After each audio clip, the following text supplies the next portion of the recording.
제가 사례 한번 읽어보겠습니다. 우리 아이는 장난삼아 주변에 장난감을 던집니다. 동생이 맞을 수도 있어. 장난감이 부서질 수도 있어. 라고 하면서 던지지 말라고 말하지만 계속 웃으면서 장난감을 계속 던집니다. 저는 아이의 팔을 잡으면서 장난감은 던지지 않는 거야 라고 못하게 하지만 저를 발로 차고 소리를 지르면서 계속 장난감을 던져서 고민입니다. 너무 힘드실 것 같아요, 원장님. 이 부분 위해서 솔루션 한번 부탁드립니다. 그러네요. 정말 엄마로서 장난감을 던졌을 때 일어날 수 있는 피해까지 생각을 하면 엄마가 고민이 많으실 것 같습니다. 우리가 어떤 아이의 행동 하나를 분석하기 위해서는 여러 가지 다양한 거를 그 아이가 왜 그러는지를 한번 고민을 해봐야 되는데 이 친구가 왜 그럴까를 한번 우리 어른으로서 성인으로서 한번 고민을 해야 될 필요가 있습니다.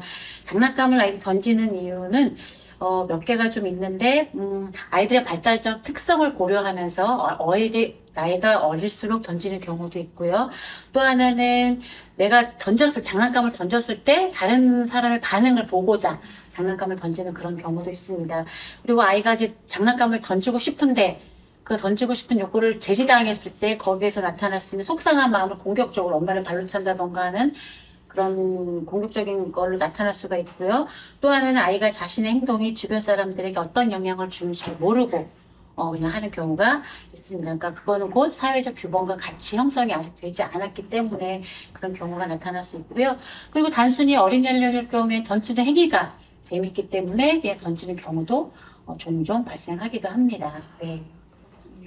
그럼 이런 사례에서 볼 수 있는 이런 문제 행동이 일어났을 때 가정에서 실질적으로 사용할 수 있는 상호작용이 있을까요?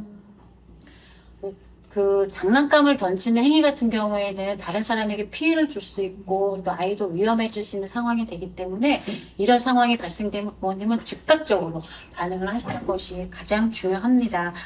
즉각적으로 반응을 하시면서 이제 상호작용을 아이와 함께 하셔야 되는데 보통은 제가 지금 말씀드리는 거는 1단계부터 4단계까지 그 말씀을 드리긴 하지만 이 상호작용이 순서대로 이루어지진 않고 아이의 상황이나 발달 상황에 따라서 부모님이 이제 선택을 하시고 단계를 조절하시면 될 것 같은데요.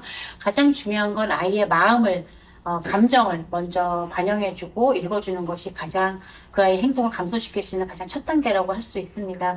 아이가 던지는 것을 재밌어하는 것을 이제 반영하고 싶을 경우에는 승희는 던지는 것이 재밌구나. 그래서 장난감을 던지는 거야. 라고 아이의 감정을 이해해주고 근데 재밌는데 엄마가 못하게 하니까 너는 계속 던지고 싶고 그래서 화가 나서 엄마를 발로 차는 거야.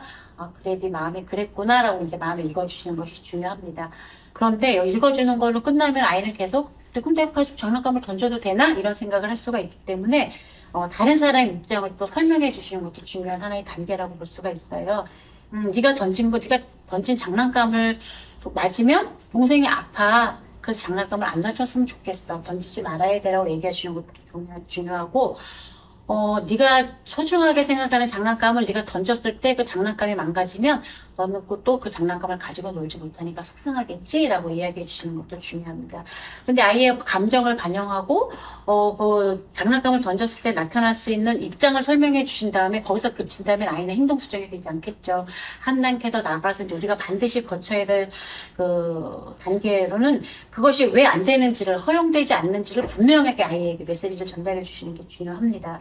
네가 물건을 던지는 행위는 다른 사람을 다치게 하거나 물건을 파손하게 한다는 점을 반드시 알려주셔야 되고요. 재밌더라도 장난감을 던지는 건 안 돼. 네가 던지고 싶은 마음은 알지만 이거는 다른 사람을 다치게 할 수 있으니까 절대 안 되라고 그렇게 이야기해 주시는 것이 참 중요합니다.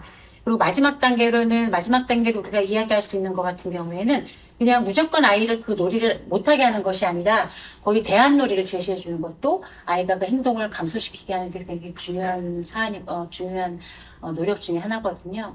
그 아이가 장난감을 던지고 싶어하는 또 그런 행동 패턴이 자주 일어날 때 가정에서는 한쪽에다가 뭐 손볼 공을 준비한다던가 아니면은 가벼운 뭐 이렇게 콩주머니 같은 거를 준비해서 네가 화가 나거나 장난감을 던지고 싶은 생각이 들 때마다 이걸 저 바구니에다 던지는 놀이를 한번 해보자라는 걸 통해서 아이가 그 행동이 욕구가 해소가 되면 또 장난감을 던지는 행위가 줄어들 수 있기 때문에 그렇게 아이와 함께 장난감 던지는 행동을 고쳐나가시는 것도 하나의 방법인데 사실은 아까 말씀드렸듯이 1단계부터 4단계가 모두가 다 한꺼번에 그 단계를 거치지 않아도 돼요. 아이의 상황이나 아이의 기질에 따라서 가정에서 이제 자유롭게 하시면 되는데, 어쨌든 아이의 감정을 읽어주고 나서 네가 던지는 행위가 어떤 현실적인 반영을 보일지를 얘기를 하고, 다른 사람에게 끼칠 피해까지 얘기해 주시기 때문에 안 된다는 걸 단호하게 이야기해 주시는 게 중요하고, 마지막 단계로 이렇게 대안을 제시해 주시는 거. 이렇게 하면 아이가 행동이 좀 줄어들지 않을까 싶습니다.